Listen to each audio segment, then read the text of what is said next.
వేదిక మీద ఉన్న పెద్దలు, వేదిక మీద ముందున్నటువంటి అన్నలు అక్కలు, రాత్రంతా నిద్ర ఆహారాలు మానుకొని ఈ మహాధర్నాన్ని విజయవంతం చేయాలని చెప్పేసి కంకణ బద్దులై కార్యక్షేత్రంలోకి వచ్చినటువంటి న్యూ డెమోక్రసీ పార్టీ కార్యకర్తలకి, నాయకులకి అందరికి కూడా పేరు పేరున పీడిఎస్ విద్యాసంఘం తరపున అభివందనాలు తెలియజేస్తూ, ముఖ్యమంత్రి 15 ఏళ్ల కాలంలో విద్యార్థులకి, నిరుద్యోగులకు అనేకమైన హామీలు ఇచ్చారు.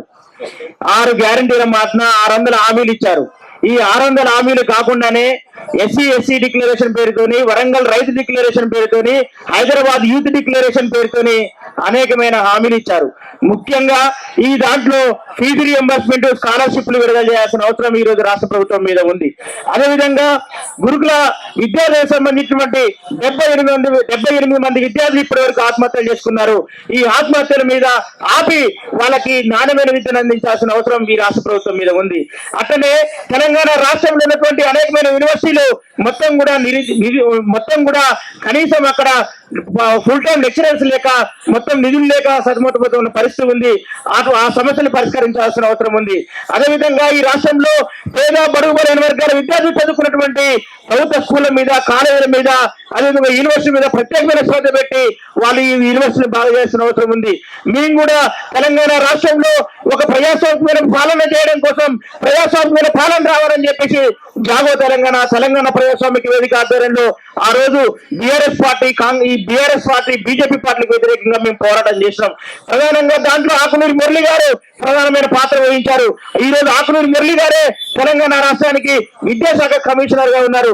అయ్యా ఆకునూరి మురళి గారు, మీరు ముఖ్యమంత్రి గారికి చెప్పండి, ఆయనకి కళ్ళుండి కనబడడం లేదు, చెవులుండి వినబడడం లేదు, కాబట్టి మీరైనా చెప్పండి, మా పేద ప్రజలకు ఇచ్చాల్సినటువంటి రియంబర్స్మెంట్, మా పేద పిల్లలకి ఇవ్వాల్సినటువంటి రియంబర్స్మెంట్ ఇవ్వమని చెప్పండి. అదేవిధంగా గురుకుల స్కూళ్ళలో విద్యార్థి మరణా లాభం అని చెప్పండి, కేజీ నుంచి పీజీ వరకు ఉచిత విద్య ఇవ్వమని చెప్పండి. అదేవిధంగా తెలంగాణ రాష్ట్రంలో విచ్చలవిడిగా కోట్లాది రూపాయలని డబ్బుల్ని దోపిడీ చేస్తున్నటువంటి కార్పొరేట్ విద్యా సంస్థలు మొత్తం కూడా రద్దు చేయమని చెప్పేసి ఈ సందర్భంగా మేము డిమాండ్ చేస్తా ఉన్నాం. అదేవిధంగా ఈ రోజు ఎక్కడ పోయినా కూడా తెలంగాణ రాష్ట్రంలో ఉన్నటువంటి అన్ని వర్గాల ప్రజలు ఈ రాష్ట్ర ప్రభుత్వం మీద ఆగ్రహంతో ఉన్నారు. రైతులు, కూలీలు, మహిళలు, అదేవిధంగా విద్యార్థులు, నిరుద్యోగులు ఆగ్రహంతో ఉన్నారు. ఏ ఒక్క హామీ కూడా అమలు చేయకుండా సంవత్సర కాలంలోనే చతికిలబడ్డ రాష్ట్ర ప్రభుత్వం ఏదైనా ఉందంటే అది రేవంత్ రెడ్డి ప్రభుత్వమే. వాళ్ళు ఇచ్చినటువంటి మహాలక్ష్మి పథకంలో వాళ్ళు ఉచిత బస్సు ప్రయాణం అని చెప్పేసి బస్సు ప్రయాణాలు కూడా బస్సు సంఖ్య మొత్తం తగ్గించారు.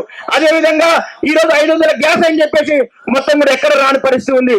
కాబట్టి ఇది దరఖాస్తుల ప్రభుత్వం, ఇది మొండి ప్రభుత్వం, ఇది దగాకోరు ప్రభుత్వం. కాబట్టి ఈ రోజు సిపిఎం న్యూ డెమోక్రసీ పార్టీ ఆధ్వర్యంలో సమాజం మొత్తం కూడా సైలెన్స్కున్న పక్షంలో ఈ రోజు న్యూ డెమోక్రసీ పార్టీ అందర పార్టీగా ఈ రోజు మొత్తం సమాజాన్ని జాగృతం చేయడం కోసం ఈ ధర్నాన్ని నిర్వహిస్తూ ఉంది. కాబట్టి ఈ రాష్ట్ర ప్రభుత్వం పెద్దలైనా ఇప్పటికైనా ఆలోచించి ఈ ప్రజా సమస్యలు ఏవైతున్నాయో వాటన్నిటి కూడా పరిష్కరించాలి. విద్యార్థి నిరుద్యోగ సమస్యల మీద ప్రత్యేకమైన శ్రద్ధ పెట్టాలి. అట్లే గ్రేటర్ హైదరాబాద్ కి విజన్ 2030 పేరుతోనే అనేకమైన హామీలు ఇచ్చారు. స్కై వాక్లు నిర్మిస్తా ఉన్నారు, కానీ ఈ రోజు బస్తీ దవాఖానాలో ఒక డాక్టర్ లేని పరిస్థితి ఉంది. మొత్తం ఇక్కడ బస్తీ దవాఖానాలో ఉన్నటువంటి పేద ప్రజలందరికీ కూడా ఉచితంగా వైద్యం అందిస్తామని చెప్పేసి మాట్లాడారు. అదేవిధంగా ఉచితంగా వైద్య పరీక్షలు అందిస్తామని చెప్పేసి మాట్లాడారు.